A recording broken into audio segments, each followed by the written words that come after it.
Assalamualaikum warahmatullahi wabarakatuh. Selamat siang semuanya. Perkenalkan, nama saya Heri Supriyana. Saya adalah salah satu peserta sertifikasi dosen 2026. Saya berasal dari Universitas Negeri Yogyakarta, Fakultas Ilmu Pendidikan dengan Prodi Manajemen Pendidikan. Mata kuliah yang saya ambil kali ini adalah Manajemen Pendidikan. Mata kuliah Manajemen Pendidikan adalah mata kuliah yang bersifat universiter dan bersifat wajib tempuh bagi semua mahasiswa program kependidikan dengan bobot 2 SKS. Mata kuliah ini membahas konsep dasar dan implementasi manajemen pendidikan yang mencakup sistem pendidikan nasional, manajemen peserta didik, manajemen kurikulum, manajemen tenaga kependidikan, manajemen fasilitas pendidikan, manajemen pembiayaan pendidikan, ketatalaksanaan lembaga pendidikan, dan hubungan lembaga pendidikan dengan masyarakat, serta kepemimpinan pendidikan dan supervisi pendidikan. Mata kuliah manajemen pendidikan adalah mata kuliah universiter dan wajib tempuh bagi semua mahasiswa program kependidikan. Mata kuliah ini berbobot 2 SKS. Mata kuliah ini membahas konsep dasar dan implementasi manajemen pendidikan yang mencakup sistem pendidikan nasional, peserta didik, kurikulum, tenaga kependidikan, fasilitas pendidikan, pembiayaan pendidikan, ketatalaksanaan lembaga pendidikan, dan hubungan lembaga pendidikan dengan masyarakat, serta kepemimpinan pendidikan dan supervisi pendidikan. Adapun CPNUK dalam mata kuliah ini yang pertama adalah bertakwa kepada Tuhan Yang Maha Esa dan mampu menunjukkan sikap religius, jujur, dan sabar. Yang kedua, menginternalisasi nilai agama dan etika akademik. Yang ketiga, menerapkan gagasan inovatif, kreatif dalam praktek manajemen pendidikan berbasis pengetahuan yang berlandaskan pada ketakwaan, kemandirian, kecendekiawan, dan kebangsaan. Ketiga, bertanggung jawab dalam bidang manajemen pendidikan menuju masyarakat maju, mandiri, berbasis pengetahuan yang berlandaskan ketakwaan, kemandirian, kecendekian, dan kebangsaan. Kelima, menguasai konsep administrasi atau manajemen pendidikan yang meliputi perencanaan, pelaksanaan, dan evaluasi pada bidang organisasi personalia, keuangan, fasilitas, hukum, kurikulum, peserta didik, serta tata laksanaan dan manajemen sistem informasi pendidikan. Pada simulasi kali ini, saya akan menyampaikan materi pertemuan ke-6, yaitu manajemen fasilitas pendidikan. Dengan tujuan pembelajaran atau CPTM, yaitu yang pertama, mahasiswa mampu memahami pengertian manajemen fasilitas pendidikan. Yang kedua, mahasiswa mampu membedakan antara sarana pendidikan dengan prasarana pendidikan. Dan yang ketiga, mahasiswa mampu mengidentifikasi ruang lingkup manajemen fasilitas pendidikan. Adapun metode pembelajaran yang saya gunakan kali ini adalah metode DIA, yaitu Delivery, Interaction, dan Assessment. Delivery di mana saya akan menjelaskan materi secara terstruktur dan jelas dengan metode ceramah. Yang kedua, Interaction, yaitu adanya interaksi antara saya dengan mahasiswa dalam bentuk tanya jawab, diskusi maupun kerja kelompok. Dan assessment saya gunakan dengan cara kuis, memberikan pertanyaan pilihan ganda kepada mahasiswa di akhir pembelajaran. Ya, berikut ini akan saya sampaikan simulasi mata kuliah manajemen pendidikan dengan tema manajemen fasilitas pendidikan. Selamat mengikuti. Assalamualaikum warahmatullahi wabarakatuh.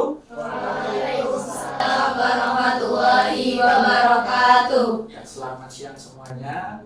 Mari kita awali perkuliahan kita ini dengan berdoa menurut agama dan kepercayaan masing-masing. Berdoa dulu.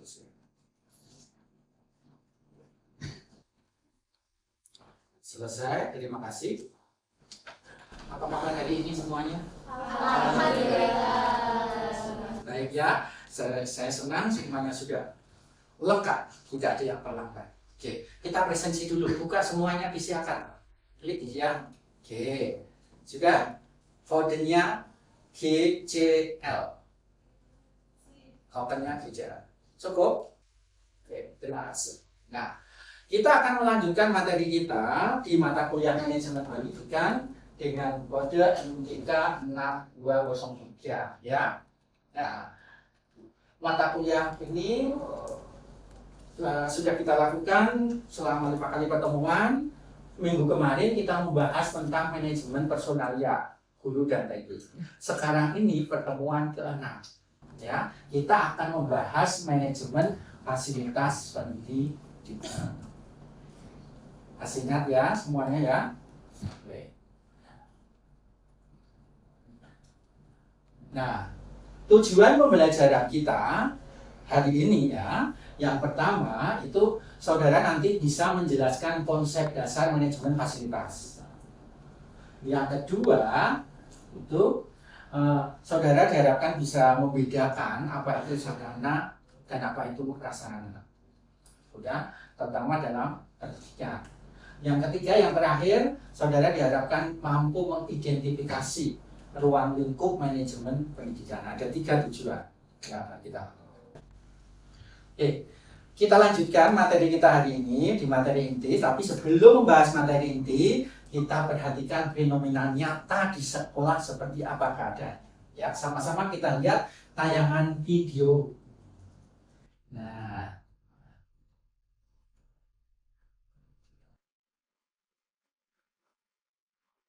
konstruksi buluk atap Sekolah Dasar Muhammadiyah Bogor Gunung Kidul Yogyakarta ambruk menimpa siswa yang tengah belajar di dalam kelas. Akibatnya belasan siswa terluka.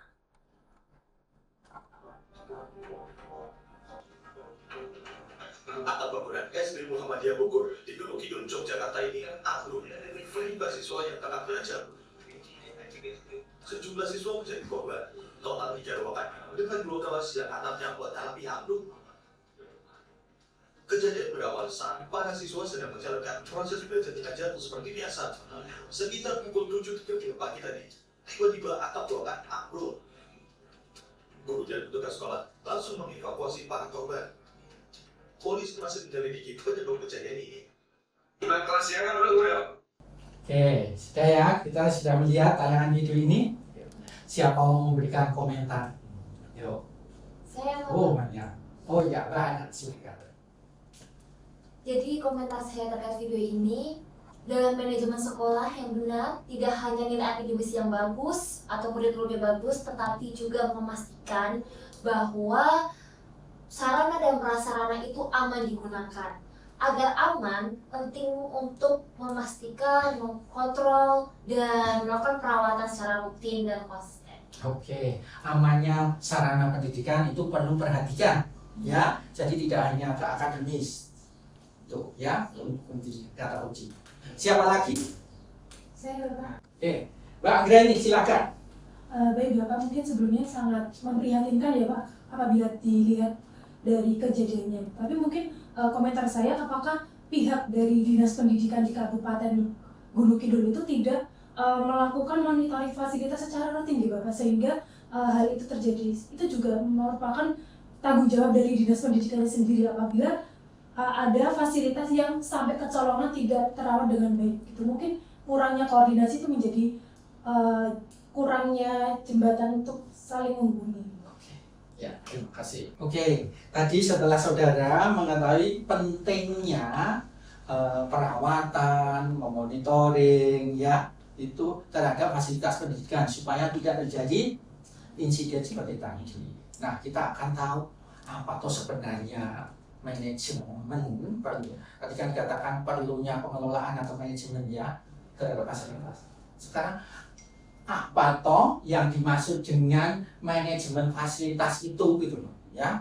Yuk, kalian sudah ikut mata kuliah ini 5 kali pertemuan, kita membahas banyak manajemen. Apa itu manajemen, diingat lagi, siapa mau? Oke, ya, yuk silakan. Apa yang dimaksud dengan manajemen? dari pertemuan-pertemuan sebelumnya Pak, saya memahami bahwa manajemen itu proses pengelolaan mulai dari perencanaan, perorganisasian, pelaksanaan hingga evaluasinya gitu Pak. Jadi untuk mencapai tujuan yang efisien dan juga efektif. Oke. Ya, apa yang disampaikan oleh Mbak Noval tadi, saya ambil clue atau kata kuncinya, yaitu pengelolaan. Nah, pengelolaan itu apa? Dalam rangka apa tadi? Tadi disampaikan supaya tujuan efektif itu ya. Itu sebenarnya untuk mempermudah dan memperlancar, ya, mempermudah dan memperlancar kegiatan, ya, kegiatan dalam hal mengelola apa di sini. Tadi penjelasan tadi atau pemahaman pengertian tadi itu disampaikan oleh Hoy and Miskal 2012, ya. Nah, apa toh yang dikelola di fasilitas pendidikan? Itu yang pertama itu sarana. Ya, yang kedua itu adalah prasarana. Nah, sebelum membahas apa itu sarana, apa itu prasarana, sekarang saudara amati dulu di kelas ini. Saudara amati semuanya ya. Oke, untuk mengetahui apa itu sarana dan prasarana, saya akan membagikan sticky note ini ya. Masing-masing akan mendapat dua warna, yaitu warna merah dan warna kuning. Silakan dibagi. Langsung diambil satu-satu bergeser ya. Langsung diambil satu merah satu kuning. Nah begitu segera. Yuk geser ya. Nah tadi saudara saya minta untuk mengamati yang benda-benda yang ada di dalam ini ya. Gerak. Nah selanjutnya silakan di warna merah, sticky note yang berwarna merah, saudara pilih yang ada di sini benda yang menurut saudara itu masuk saran di warna merah. Yuk, semuanya dulu satu saja.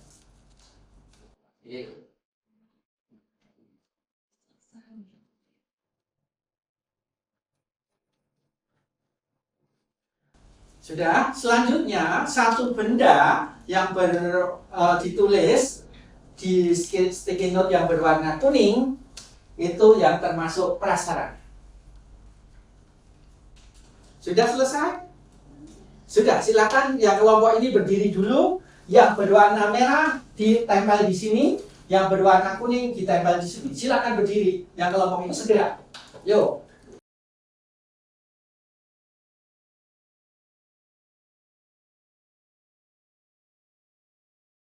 Langsung kembali. Persiapan yang di kelompok sana ya, yang sebelah sana.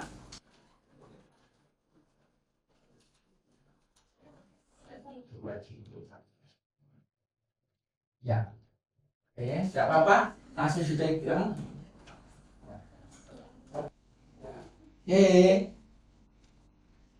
Yuk, yang di kelompok sana, silakan.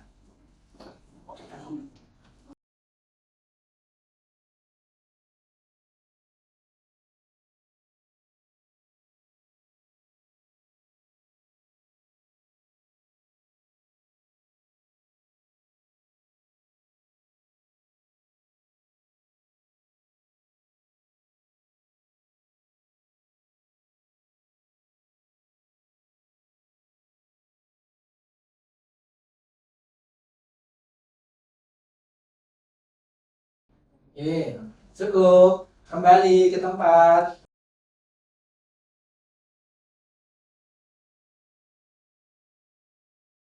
Yuk kita lihat ya di sini ya.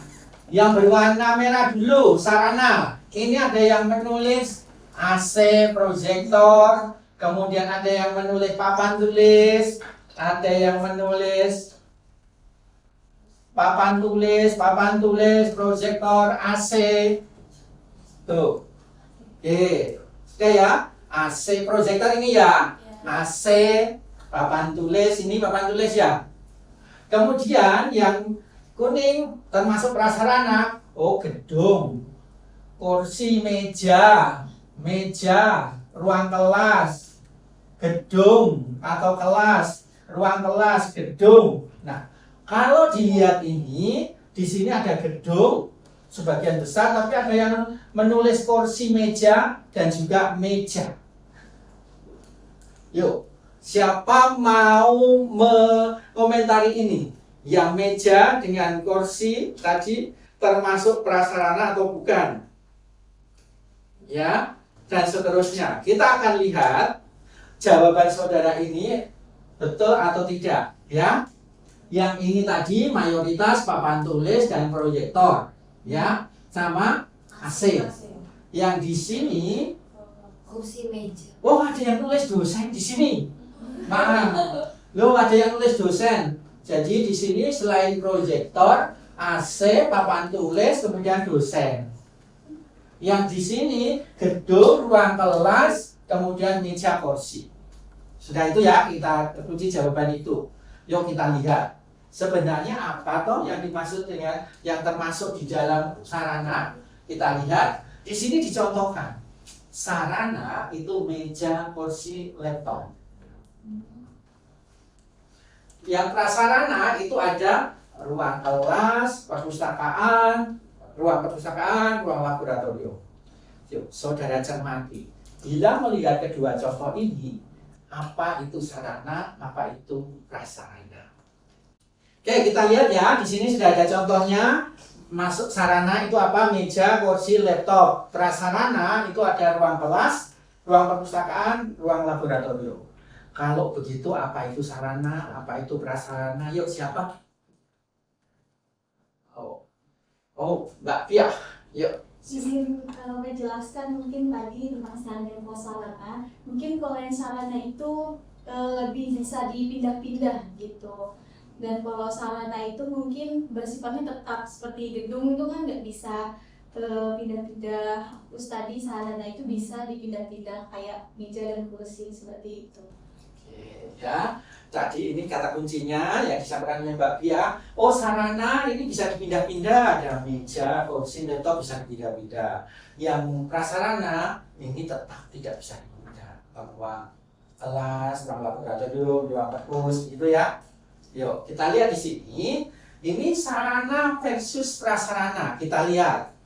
Dari beberapa aspek kita lihat sifat fisiknya dulu. Sifat fisiknya. Sifat fisik sarana itu benda bergerak atau movable. Betul tidak tadi di sini? Yang bisa bergerak ini, oh ini bisa bergerak semua. AC, proyektor, papan tulis bergerak semua ya. Dosen juga.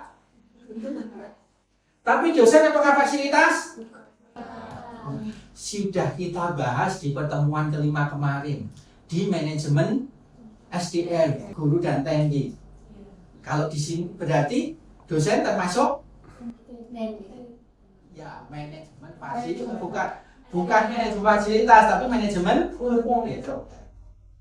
Sumber daya manusia ya. Jadi di sini terlihat bahwa dosen itu tidak dalam pembahasan sarana prasarana tapi di manajemen SDM yang kemarin sudah kita bahas.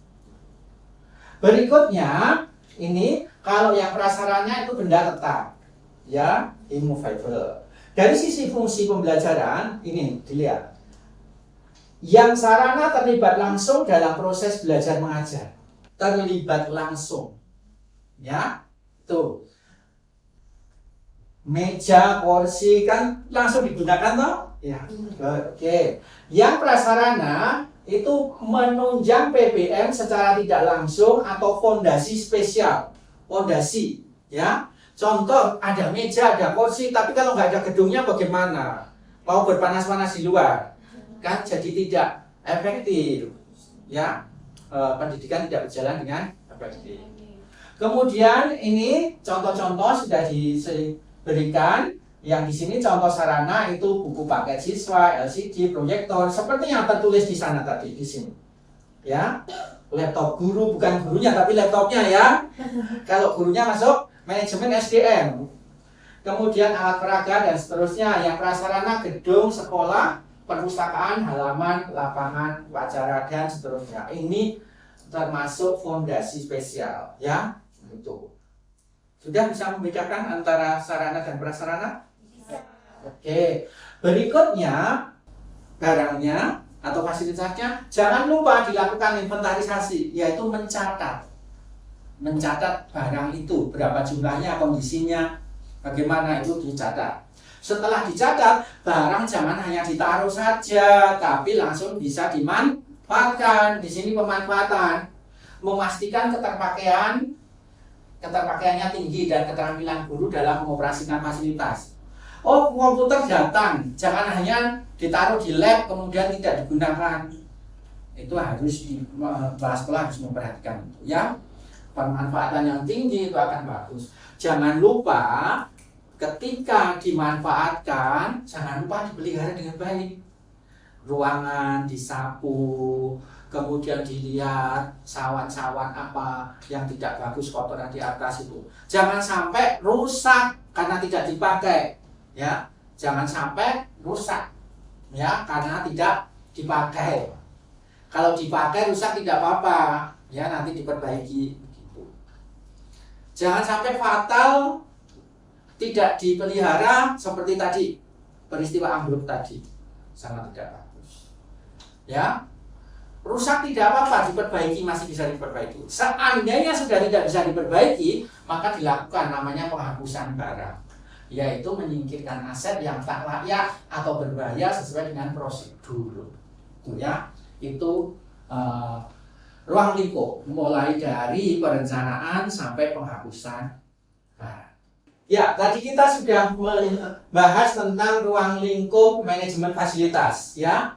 Mohon perhatikan dulu, mulai dari perencanaan sampai penghapusan. Sudah kita bahas, ya. Nah, tiba saatnya kita akan melakukan refleksi atau kesimpulan. Siapa yang mau menyimpulkan? Ya. Oh, tadi sudah Putri terus ya. Sekarang ya Putra, silakan Mas Farid. Seperti pengelolaan sarana dan prasarana. Nah, perbedaan sarana dan prasarana itu, sarana adalah kegiatan alat-alat yang digunakan langsung dalam kegiatan, sedangkan prasarana adalah fasilitas dasar yang menunjang kegiatan tersebut.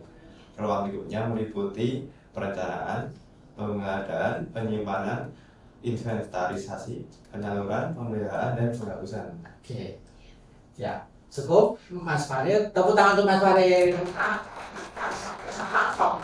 Semuanya sudah menguasai ya? Ada yang mau ditanyakan?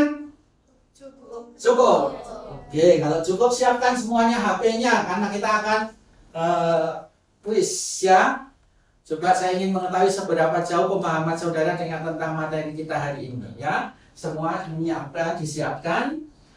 Saya akan membuka link quiz ya. Ya, kita akan melakukan evaluasi. Saya ingin mengetahui seberapa jauh pemahaman saudara dengan tentang materi ini, maka masuk semua ke joinmarkoisis.com. Ini kodenya ya. Sudah semuanya? Oke, sudah beberapa yang masuk ini? Iya. Oke, sudah banyak yang masuk. Iya. Ya. Yuk, kita akan mulai ya. Siap ya? Oke, 1, 2, 3.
Oke, cukup waktunya ya. Yuk kita lihat. Ya, cukup. Kita lihat ya siapa yang ya. Oke. Ya, tepuk tangan untuk Azah Timur dan Naufal tentang Anggi ya. Mbak Azah, Naufal dan Anggi, selamat ya.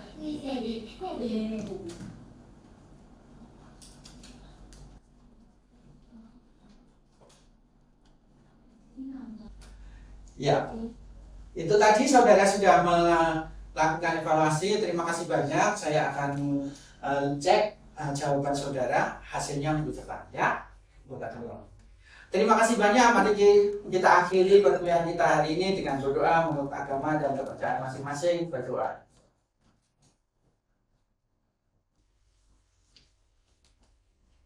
Selesai. Terima kasih. Assalamualaikum warahmatullahi wabarakatuh. Waalaikumsalam warahmatullahi wabarakatuh. Terima kasih. Sampai jumpa minggu depan.